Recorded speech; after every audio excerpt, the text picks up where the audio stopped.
ఇక one nation one election బిల్లుని Congress party వ్యతిరేకిస్తోంది. ఈ బిల్లు అసలు రాజ్యాంగ స్ఫూర్తికి విరుద్ధమని హస్తం పార్టీ ఆలోచన. ఇక మోదీ సర్కార్ ప్రతిష్టాత్మకంగా తీసుకొస్తున్నటువంటి జమిలీ బిల్లుపై ఎంపీ చామల కిరణ్ కుమార్ రెడ్డి మాట్లాడారు.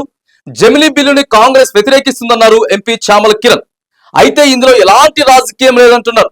రాజ్యాంగంలో ఉన్నటువంటి అంశాలని పొందుపరచకుండా రూపొందించే ఏ బిల్లునైనా వ్యతిరేకిస్తామంటున్నారు. జమిలీ బిల్లు తీసుకురావడం అంటే రాజ్యాంగ రూపురేఖలు మార్చడమే అని అంటున్నారు చామల కిరణ్.